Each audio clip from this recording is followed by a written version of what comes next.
Hey everyone, this is Chris, and Lizzie and I wanted to share with you the first recipe that started it all in terms of making bread, having a little bit more fun with making pasta and Italian dishes. So to start it off, I want to share with you the recipe that we got when we were staying outside of Tuscania, which is about an hour north of Rome, when we were staying on our farm stay with our host. And he made for us this fantastic loaf of focaccia for our last night there, and I just had to get the recipe from him. What amazed me though was how simple it was. So all we're gonna need is really just 4 main ingredients. And that is flour. I have all-purpose here, but you can also use bread flour, and I do like bread flour a little bit more. Hot water, you see we've got this at about 120 degrees. That's necessary to activate the yeast when we put it in. Between 100 and 120 is the right temperature to really get activated. Any higher than that, you start to get into like the 125, 130, you're at risk of killing the yeast and then not working. So this is straight from our tap. You're gonna need olive oil, and then you're gonna need some salt. The coarser, the better. You're really gonna like those pops of flavor that you get when when the bread is finished and you're biting into, and you get those nice chunks of coarse salt. Now, to show how versatile and how amazing this recipe is, we're gonna whip this up. It's only gonna take about 15 minutes. Don't have to knead. I don't even have to get my hands dirty because I've got a nice wooden spoon here I'm gonna use to do all the mixing. And then when I want to get even more creative, I'm making a second batch too at the same time. And for this one, what I've got here, and I've already pre-mixed up, I've got some diced and chopped red bell pepper. I've got some fresh cut rosemary, and then minced garlic. And I'm gonna add a little bit extra olive oil just because I really like the buttery flavor that it gives it. So to get us started, what you're gonna wanna do, because we have active dry yeast, so I'm gonna add a couple cups into my mixture here. And if you want to be really serious, the best way to actually parse out your flour is actually to do it by weight. I do it by volume, it's a lot easier. You know, there's a certain element of science to it, but once you make the bread is pretty no fail, so if you're not exact, it'll be all right. It'll taste fantastic either way. And every time you make it, I find it tastes a little bit different every time, but I still enjoy every single batch. So the important ratio to remember here is 2 to 1. I just put 2 cups of flour in both of my bowls. Now I'm gonna add 1 cup of water to each. And if I wanna make more, I'll do 1.5 cups of water to 3 cups flour, 2 cups of water to 4 cups of flour. You get the idea. So, like I said, we know our water is already pretty hot. But before I add that, I'm gonna add the rest of my dry ingredients to my plain loaf. In that case, the next one is our yeast. Now our yeast, ideally, you either can use a jar like this, or you've got a yeast packing. So the jar I usually do about 2 teaspoons. 2¼ teaspoons is equivalent to 1 packet of instant yeast. Looks like all I've got. All out of yeast. This is Red Star Active Dry Yeast. So now I've got my yeast added to both of these. What I'm gonna do in my plain one is just mix the yeast in with the rest of my dough. I just want to mix it relatively evenly. That way I don't get any clumps of it later when I add my water and my oil. And then I'm going to do the same for my second batch. Now I'm also not going to add any salt to it at this point in time. You can, and most recipes do call for it. But the nice thing about not adding salt now is I can add it when I add it later to the top of the bread. You still get the salty flavor, but it also allows me to add something sweet. I've added apples, I've added grapes. In that way, the sugar in those ingredients isn't fighting with the salt at this point in time. So it's super easy foundational bread recipe. So I've got that mixed in pretty well. Now I'm gonna add my rosemary and my garlic. Let's mix that in.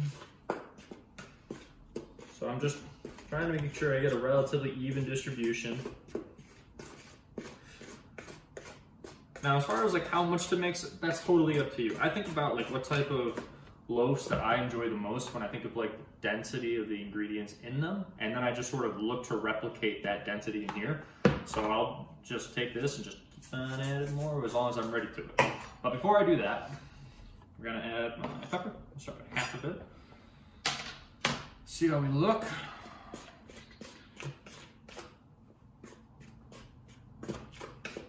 Ah, what the hell. we'll go the whole thing. This was about a third of a large red pepper that I chopped up.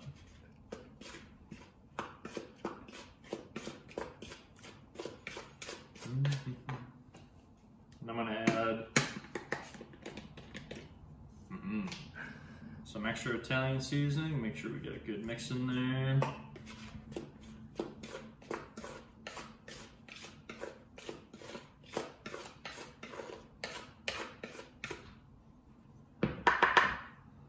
A little bit more. Very exact. This is gonna be really good. All right, so I've got all my dry ingredients mixed. Like I said, this was 2 cups of flour with 2 teaspoons of yeast. You can use less yeast, you can use more yeast. Basically, the amount of yeast you put in there is gonna correlate to how quick it rises. So if you use less yeast than that, you might wanna increase your rising time from 4 hours to maybe like 6 hours. If you use more, you probably can get away with less rising time. If you use instant yeast or quick rise, you can reduce it to even like 3 hours of rise time. So as you can see, very plain, just our 2 cups of flour. Whereas this one, we got a little bit more fun. We have all our extra ingredients in there. Now it's time to add our hot water. And actually, before I do that, on our plain one, a little bit of olive oil. We don't need very much. So, I think Lorenzo, when we were in Italy, said just a unit of measure is a squirt, basically. Just a dash will do. So I add my hot water, I add my olive oil, take my wooden spoon, but if you don't have a wooden spoon, a spatula will work as well. You want something pretty stiff, because once the dough starts to come together, it gets a little bit hard to maneuver with anything kind of soft. Now as I'm mixing this, you'll see it's actually going to get pretty shaggy, and that's because it looks pretty dry. And you're gonna wonder as you're mixing it, like, is this really gonna come together? It will. You just gotta keep working it. So I'm just gonna keep pushing it, pushing it, pushing it.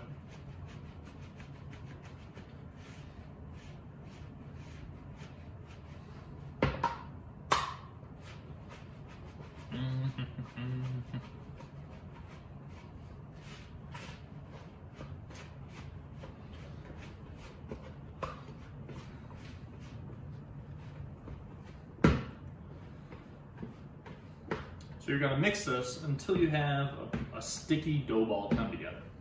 Now in other bread recipes where you have, probably like a 1 to 2.5 or 1 to 3 ratio of water to dough, this is typically when you would get your hands a little dirty because it doesn't mix in super easily by itself, and you gotta get your hands in there, you gotta mix the rest of the way, and then you would typically do your kneading. The kneading is essential if you wanna make something a little bit more extravagant. You need a little bit of stronger gluten network that hold the shape of the dough. This recipe is way simpler. We don't need to worry about that at all. So, as you can see, I've got my sticky dough ball. I've managed to easily collect all of the dough and the flour that was inside that. Now, this is actually ready to rise. That's it, we're done. It typically only takes me about 15 minutes from start to finish to whip up these ingredients and get it ready to rise. Last thing I'm gonna do is I'm gonna coat it in olive oil, just so as it rises, it doesn't stick to the inside of my container. And to do that, and I love the flavor of olive oil, I'm gonna put some in there, and then I have this super technical, fancy bread making technique, where I get the olive oil in there and do this. That way I can coat the bread and the bowl with the olive oil, and that's very technical. Absolutely necessary. Not really. And just like that, that one is ready. I'm gonna take some saran wrap.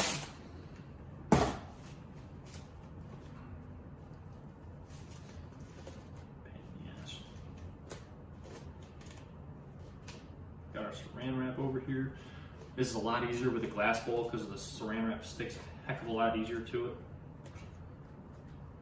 I'll take one piece, take another piece.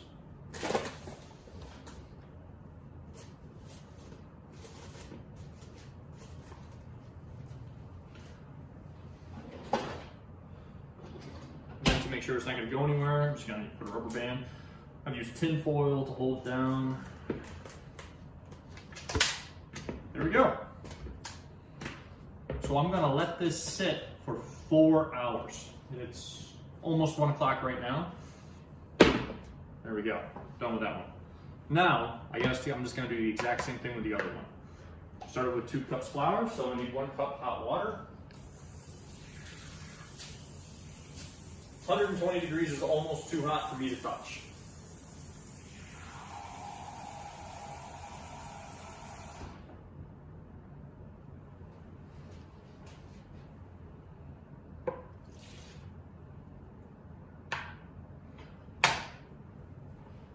Got our olive oil.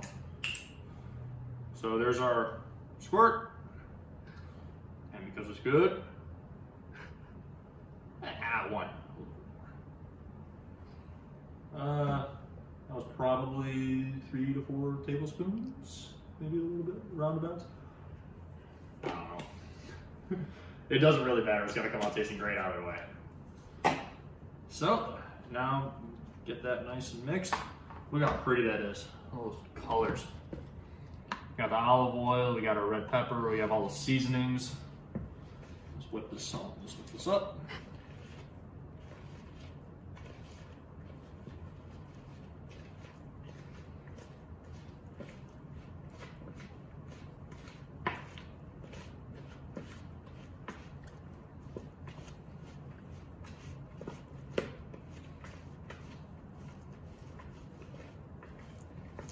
See how that just comes together?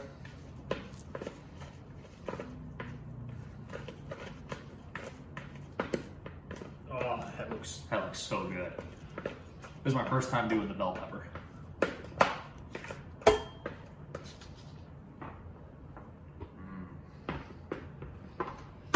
That's one of the other things I love about making bread.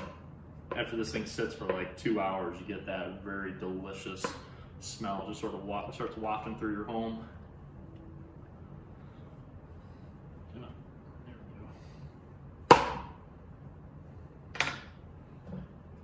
We have our very technical no-stick method.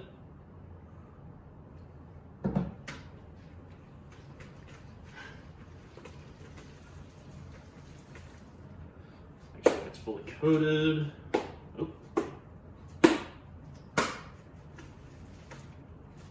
There we go.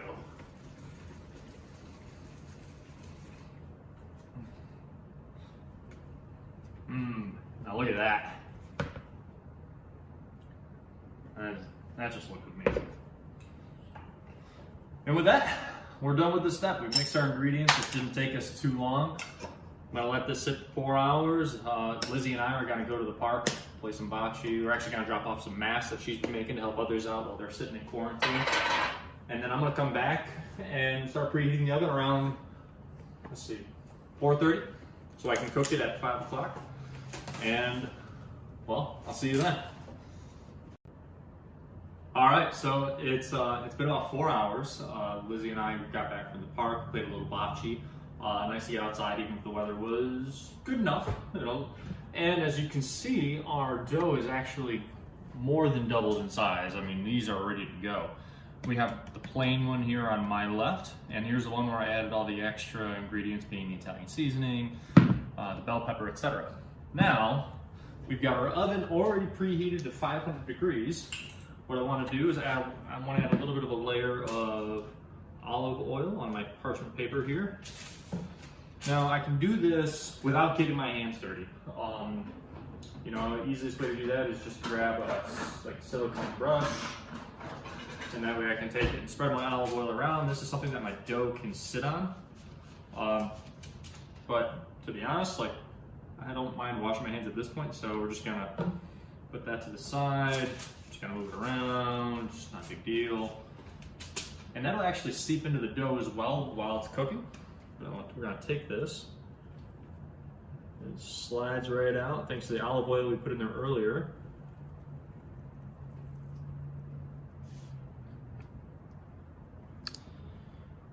And there's our dough. Now at this point, you know, typical focaccia, it's typically a flatter dough. you know, so you want to have, you can let it go into the shape of the pan, like especially if you have a big amount.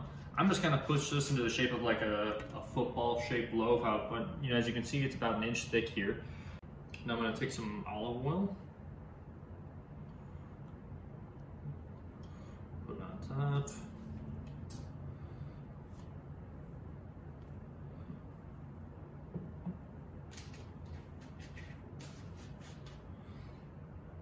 And then we're just gonna take our salt and sprinkle a decent coating.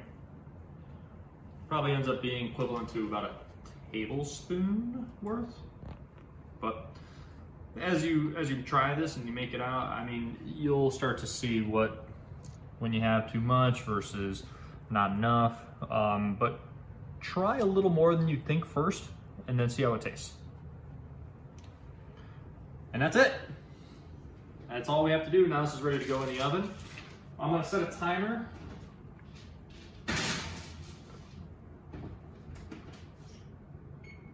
For 10 minutes. Since it's at 500 degrees, I'm gonna set a timer for 10 minutes. I found that the amount of time it takes for this to finish can vary sometimes from like a minute to another minute. And there's really like a pretty good window when you want to take it out. So after 10 minutes, I start watching it every minute or two. And you'll see what I mean when we actually go to take it out. The color that you're looking for is the best indicator of when it's completely done. Now let's get this other one ready, since I just put that one in there. So same deal, a little olive oil down, spread it around, nice little base for our dough.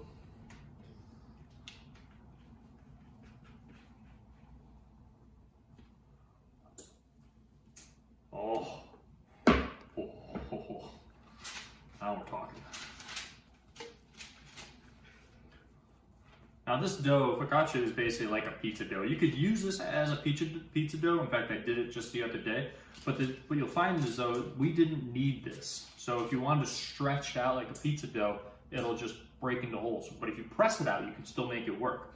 Because we didn't need it, you'll find that once we cook it, it'll have a bit more of a nicer crumb to it. The crust is not going to be as hard or as firm as some of the other loaves of bread you can make. But it's kind of just, oh, so delicious.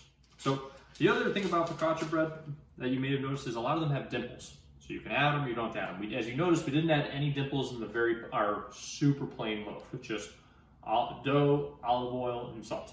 On this one, we're gonna add dimples. You can do it whichever way you want. You can make smiley faces, whatever. I'm just gonna push my fingers in there a whole bunch. You know, play the cat piano.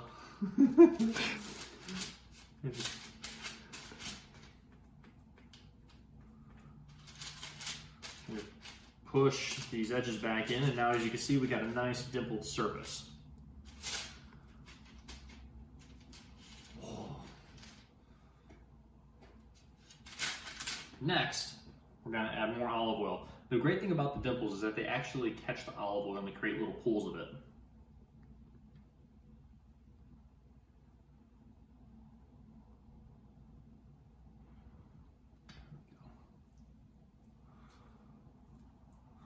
Like I said, you don't have to use your hands. You can use a silicone brush if you really don't want to get your hands all oily. It's up to you. All right.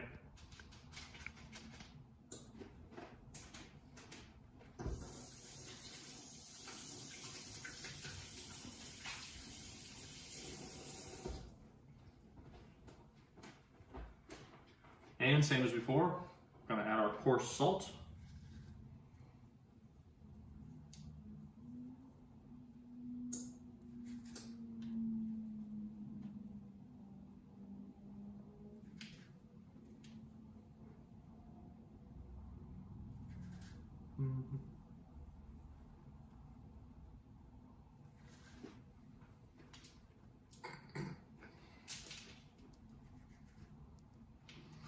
All right, that should be enough.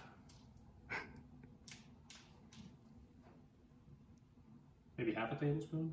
Maybe I was half a tablespoon on the first one. I don't know, you just try to get a good coverage, that should be good enough. Now the other thing too, a neat little trick for when it comes to baking in general, because we have the oven temperature so high, that'll help us get a really good bake. But there is a chance if our dough is a little thick that we can end up burning the outside of the bread before we get the inside. So, and this is something that like bakers will do in their own ovens, but if they have a little bit of water, they're able to introduce humidity into their oven. Best thing you can do is if you have a little spray bottle, we're just gonna get a layer of water over the top. Now the water will also pull into those dimples and it'll take a little bit longer to evaporate and cook, which will actually create differences in texture. So you actually end up with these like hard spots and then like softer spots, and they start to flake a little bit with the olive oil seeping into it, and the texture and the flavor is phenomenal. If you don't have this little handy dandy squirt bottle, you could take a spoon and just flick water. The best thing I found before I got the squirt bottle was just taking a damp paper towel, and I just take this and squeeze it just like so. That way I just get some drips of water, just an even balance. Now we're gonna take that, and nice and oily, we're gonna pop it in there. Our other one's already cooking really well. It's already been in there for 4 minutes.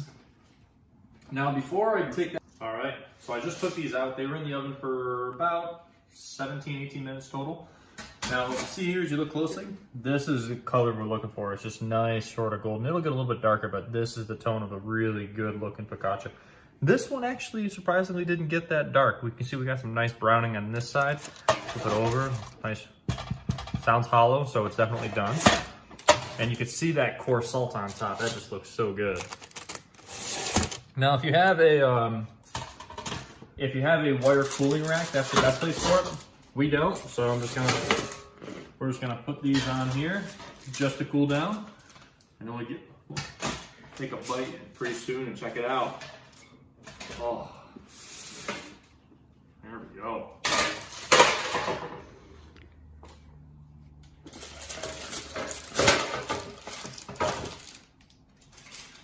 These look and smell fantastic. I wish you were here so you could smell it, and obviously so I could share it with you. But first, we gotta taste it. So let's cut into our plain one first. Now, like I said, the plain one is where we started. This looks just very similar to the one that we had in Italy.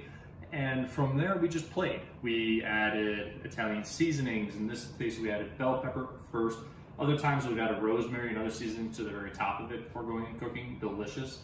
I've added cinnamon. I've rolled up in it with fried apples for a totally different flavor. It's so, once you start with that basic 1-to-2 ratio of water to flour, you can just go from there and make a ton of different types of bread. Last Christmas, Lizzie actually got me the Italian baker, a gift for me, so I could make her more bread. And, you know, honestly, I look at the recipes and they're just easy to use as influence. It's like, okay, this one looks at like a 1-to-3 dough ratio, but from there, it's like, you can't really control the process because of the yeast. So recipes are good to follow, but as you just start making more and more, you get more confident in yourself, and you can add all these different ingredients. So here's our plain loaf. I'd recommend having it with some butter. Definitely best the day of. It'll keep for just a couple days. It freezes fantastic. If you happen to prepare the dough at night, you can actually store the dough overnight before rising and finishing it the next day. Because what you don't want to do is like cook it at like 10 p.m. and then not be able to enjoy it when you make it. So, oh, look at that. That is phenomenal. It's smoking a little bit actually. So we're gonna get a little bit of butter in here.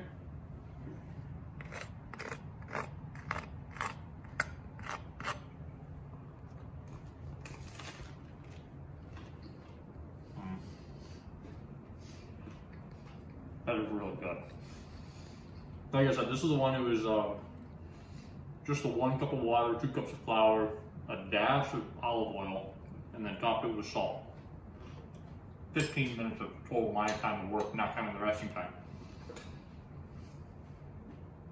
Now I gotta eat more bread. So let's see how this one turned out. So right away I can tell that this one, because we use more olive oil, it's definitely much more moist, but as you can see, it's got much more of those ingredients in there. See it over here too. So we have our bell pepper, the salt, the dimples. You can see the dimples caused a little bit more different textures from the crust.